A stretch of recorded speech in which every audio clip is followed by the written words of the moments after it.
तो आज हम पढ़ेंगे लिस्को सब्स्टिट्यूशन प्रिंसिपल। ये क्या कहता है? ये कहता है इफ S इज ए सब type of T then objects of type T may be replaced with objects of type S without altering any of the desirable properties of the program। इसका मतलब क्या है? इसका मतलब हम समझते हैं। सपोज कीजिए कि हमारी एक पेरेंट क्लास है जिसका नाम है T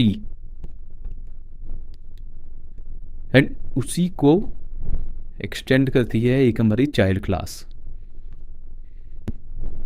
जिसका नाम है S।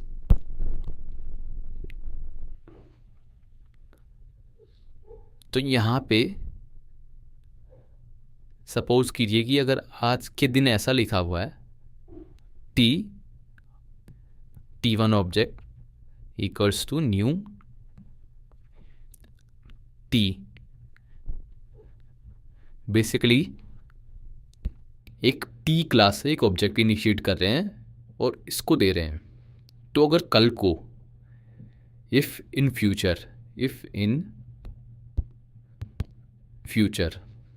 कोई इसको चेंज करके कोई अगर इसको चेंज कर देता है और चेंज करके कुछ इस तरीके से लिखता है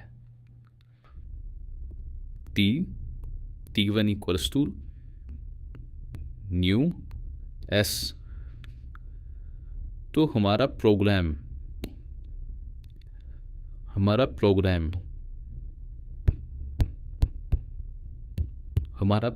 should work as it is like जैसे वो पहले काम कर रहा था आज भी वो वैसे ही काम करेगा, चाहे हमने इस ऑब्जेक्ट को रिप्लेस करके इस ऑब्जेक्ट से कर दिया।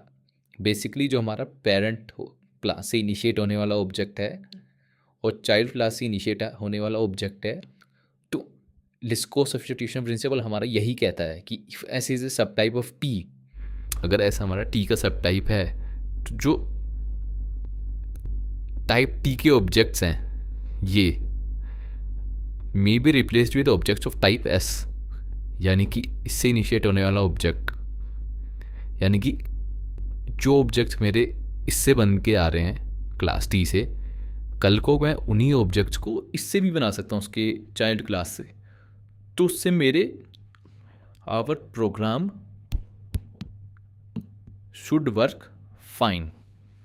हमारे प्रोग्राम पे उसमें कुछ इफेक्ट नेगेटिव इम्पैक्ट नहीं आना चाहिए। इसको एक थोड़े बेटर एग्जांपल से समझते हैं। सपोज कीजिए कि आपके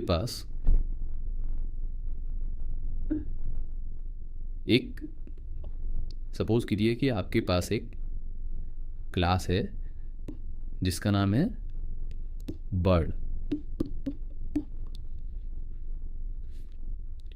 इस बर्ड क्लास में एक फंक्शन है फ्लाई। बेसिकली बर्ड फ्लाई कर सकती है एंड इस क्लास से आपकी एक क्लास एक्सटेंड होती है स्पैरो। स्पैरो भी खुद में एक बर्ड होती है। यहाँ पे स्पैरो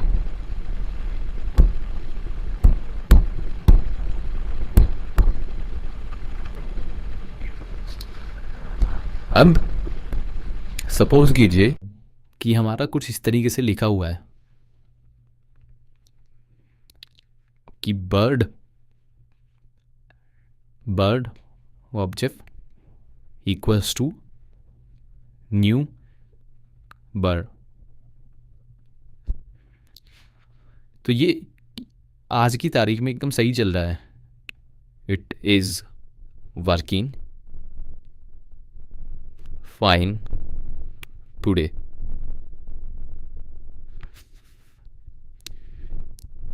सपोज कीजिए कि यहाँ पे कोई फंक्शन यूज़ हो रखा है बर्ड डॉट फ्लाई। ये फंक्शन हमारा प्रिंट करा रहा है कि ये हमारा फंक्शन प्रिंट कराता है। सपोज कीजिए बर्ड इज फ्लाइंग। ठीक है। तो यहाँ पे एक स्पैरो का भी एक ऑब्जेक्ट है, स्पैरो क्लास का। Sparrow sparrow equals to new sparrow.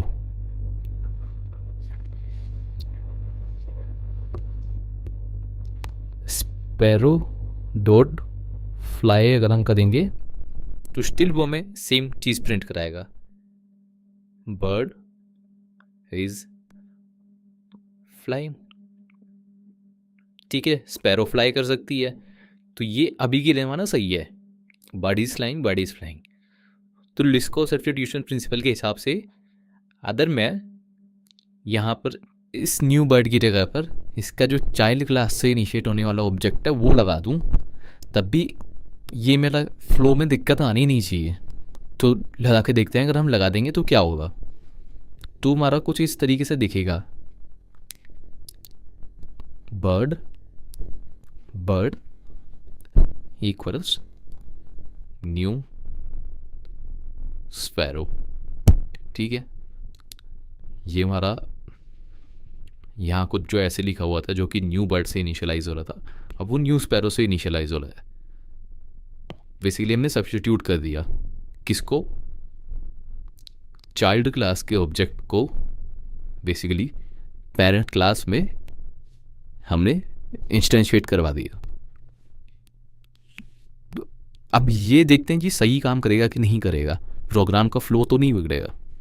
Programme का फ्लो पहले कैसे चल रहा था, वो कुछ ऐसे चल रहा था, bird dot fly function call हो रहा था।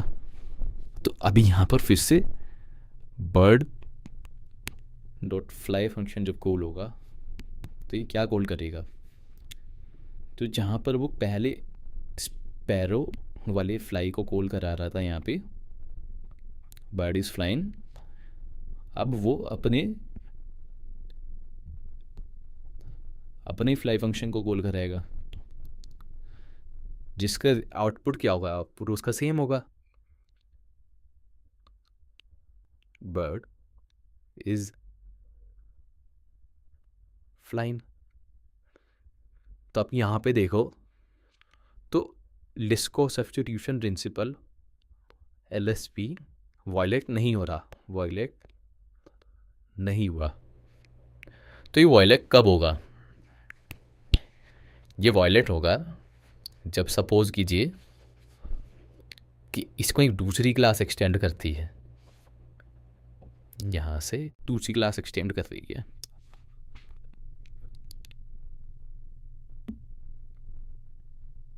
जिसका नाम है पेंगुइन।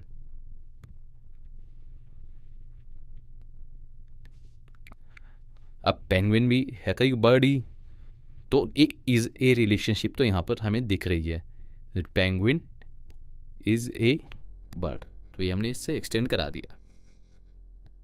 बट अब हम क्या कह रहे हैं, अब लिस्को सब्स्टिट्यूशन प्रिंसिपल के हिसाब से यहाँ पे तो bird equals to new sparrow लिखा है, हम यहाँ पर bird equals to new penguin करें तो कोई दिक्कत नहीं होनी नहीं चाहिए, क्योंकि हम तो यही कहते हैं ना कि बेसिकली आप जो है चाइल्ड क्लास के कोई भी ऑब्जेक्ट को पेरेंट क्लास में इनिशिएट करा दो, कोई दिक्कत नहीं होनी चाहिए।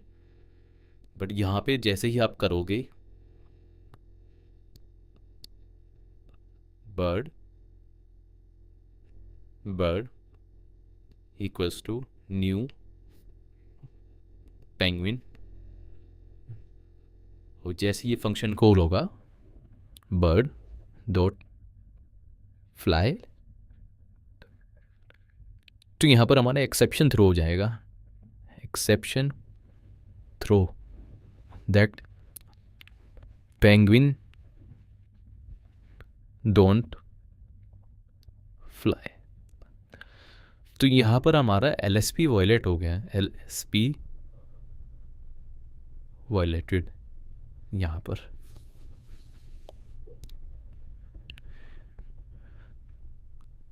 तो उम्मीद करता हूँ आपको LSP समझ आ गया होगा। अब इसको थोड़ा बेटर तरीके से कोड के थ्रू समझेंगे, कोड के थ्रू समझेंगे एंड एक दूसरे एग्जाम्पल पे किस पे, जो कि इंटरव्यू में बहुत फेमस क्वेश्चन रहता है कि क्या हमें रेक्टेंगल क्लास से एक स्क्वायर क्लास को एक्सटेंड करना चाहिए। स्क्वायर, बिकॉज आपको पता है कि square is a rectangle but it will violate LSP। तब आप वो सोचिए, थिंक कि कैसे वो LSP वायलेट कर रहा है। बाकी हम इसके नेक्स्ट वीडियो में इसी को कोड के थ्रू समझेंगे। तो अभी के लिए थैंक यू।